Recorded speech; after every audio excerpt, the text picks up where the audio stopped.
Кече Камчыбек Кыдыршаевдин bir видеосун көрүп, өз сөзүндө температуралар шакалдар энеңди деп, да энесин асылып ошолордун тийип өттү да. Бул адамдын деңгээлин билдирет да. Мынау энеңиз баягы жанагы кимде тампырбачылар жана башкалар тигилер булар шакал ошол эле карап турат. Энени сыйлаган эл бузулбайт деген кыргыз элинде сөз бар. Эненин баркын, эненин кадыры башка. Ушуну билбеген адам бул адам деп да айтыш кыйын да. Улуу трибунада дагы адамдарды энесине асылып сөкчү болчу. Баягы эрден түшсө дагы аттан түшпөйт деген ушуга жарашат экен да.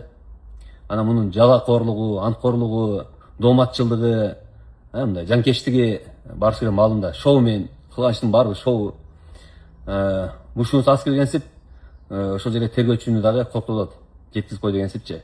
Мага тийсеңер мен кишилерди алып чыгам, мага деген миңдеген киши чыгат, аларды мындай кылсаңар мындай кылабыз, анан жол тосуулар башталат деп мындай манипуляция кылып, мындай коркутуп, акыры намек берип атат. Ошон үчүн Камчыбек Кыдыршаевич бирөөнүн энесин алсалар да, кичине абайлап сүйлөп жүрүңүз. Бирөөнү шакал дерден мурун өзүңүздүн ким экениңизди аныктап алыңыз. Кекилик өзүнүн атын чакырат болуп, шакал ким экенин сиз кече өзүңүз айтып берипсиз. Мына шакал, Кыргызстан шакалы сиз өзүңүзсүз. Ошол себептен мен мамлекеттен суранат элек да. Мындай адамдар камаш керек. Өзү канча адамдарды деп сын айтып койгон, пикир айтып койгон адамдарды камаган. Сотсуз, тергөөсүз, ушу тургузуп эле, тур, муну камагыла депчи. А өзү болсо төңкөрүш, мамлекеттик төңкөрүш кылууга чоң бийлик кызматта туруп, ошого айыпталып атат, бирок боштондукта жүрөт. Ошон үчүн мен жеке жаран катары мен талап кылат элем. Муну камаш керек. Тез арада коомчулукта муну бөлүш керек, мындай адамдарды керек болсо.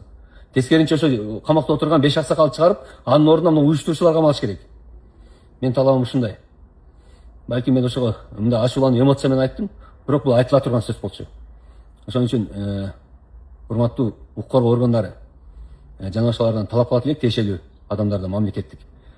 Тез арада мен жаран катары Камчыбек Кыдыршаевди камаш керек деп эсептейм.